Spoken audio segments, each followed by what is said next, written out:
It's happened again. Out here in the middle of the woods. Off the beaten path. Exploring in this direction, which I wasn't intending to go. I was following this creek, an old tram. It became very overgrown. I wasn't sure where it was leading.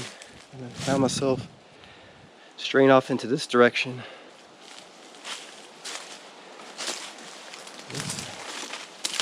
It's just the way of nature guiding you throughout these areas, sharing its beauty, history with you along the way. Truly cherish it. Just don't want to get lost. I know the creek is a little ways that direction in the woods.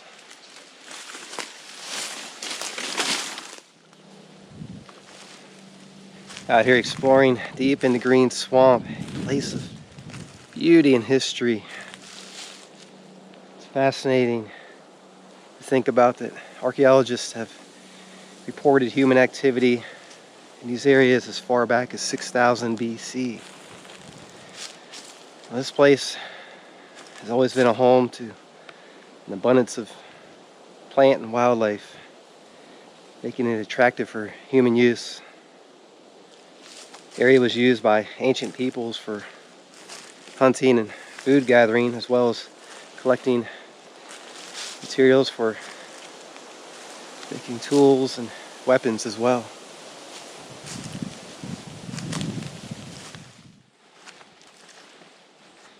The area for hundreds and thousands of years has been utilized by various peoples.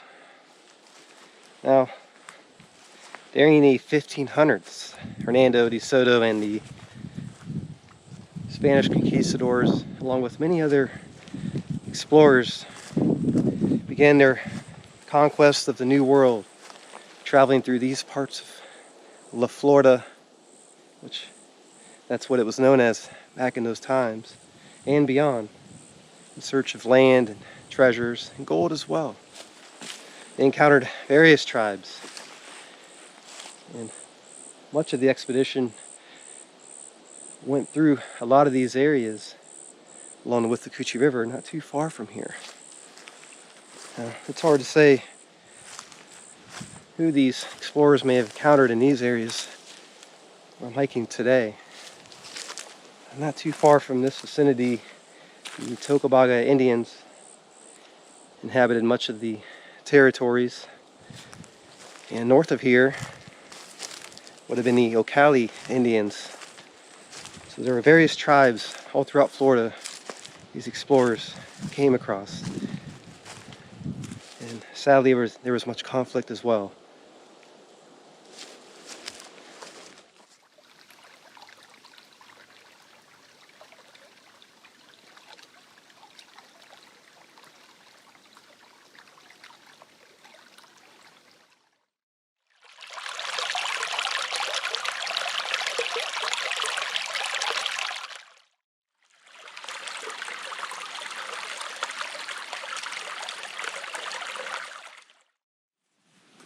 Seeing these areas in the woods appear to have been dug up in the past. You see this limestone throughout the area.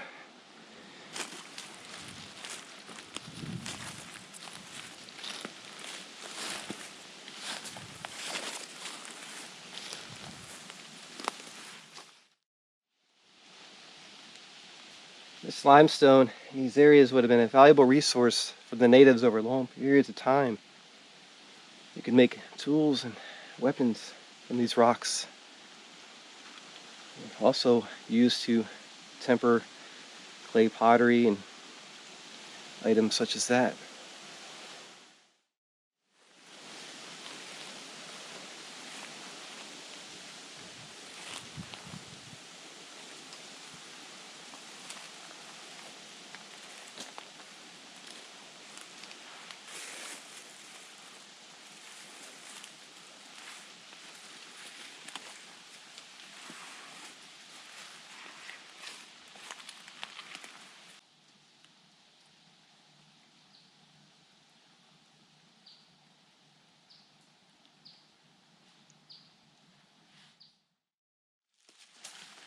Very interesting following this creek.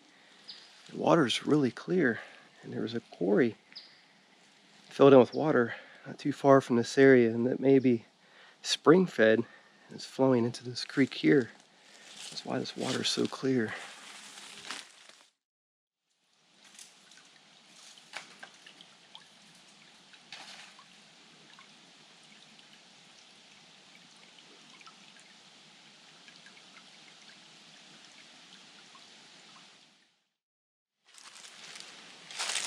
Following further along this creek, just up ahead I can see part of a mound formation.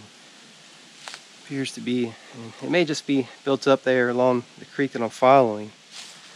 I can see it in the distance, so I wanted to hike over this way, investigate, see what this formation is. Now, the natives built many Indian mounds over generations, used for various purposes, all kinds of mounds.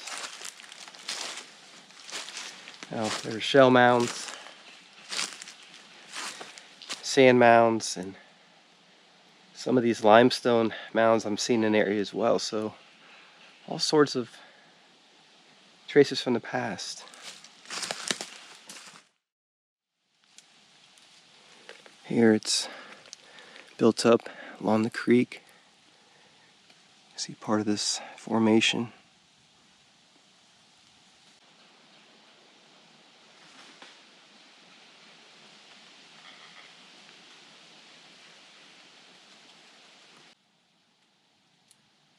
Seeing a lot of limestone along the creek here.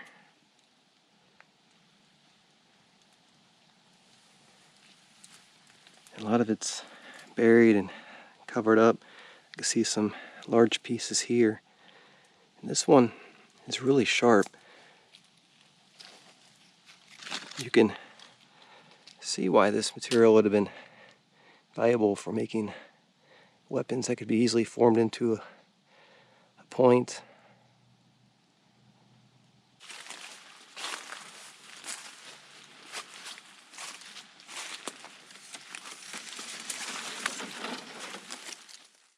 Incredible. This may have been part of an ancient quarry site utilized by natives long ago. Surrounded by these mound formations.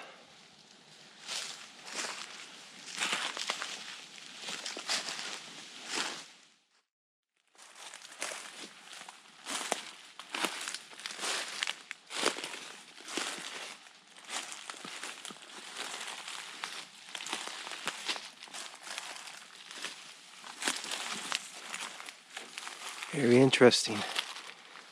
Seeing a lot of these limestone mound formations all throughout the area.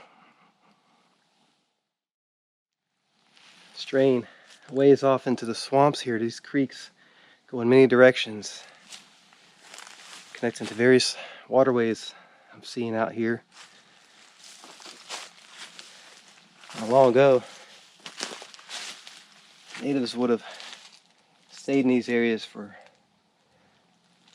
long periods of time, days, weeks, possibly even months, where they could utilize these quarry sites. Besides the limestone resources here, there's a lot of wildlife, water, and fish all throughout these places.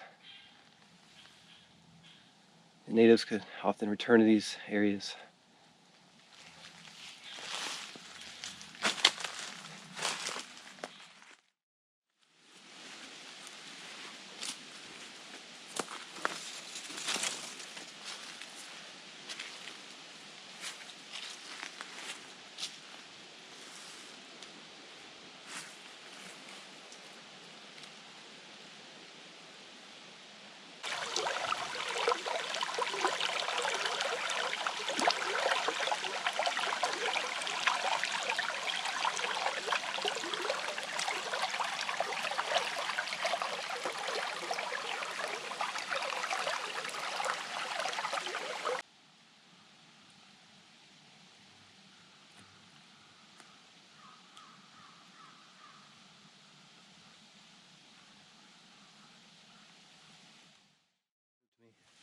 Just walking through the woods here on this pond.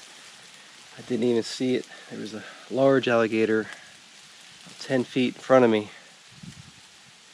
It saw me. It was really fast and went right into the pond.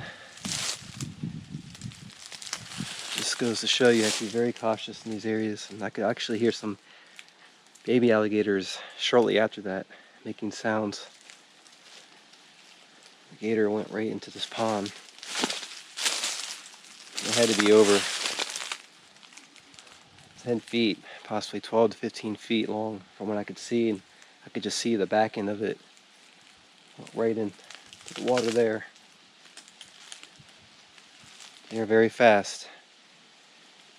If it had been facing the other direction, it could easily came at me really quick. But instead chose to go into the water.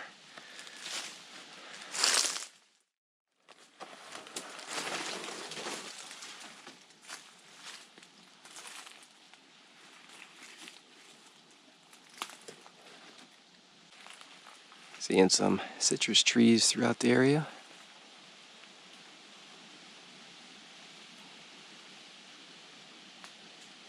Seeing some mound formations here in this area.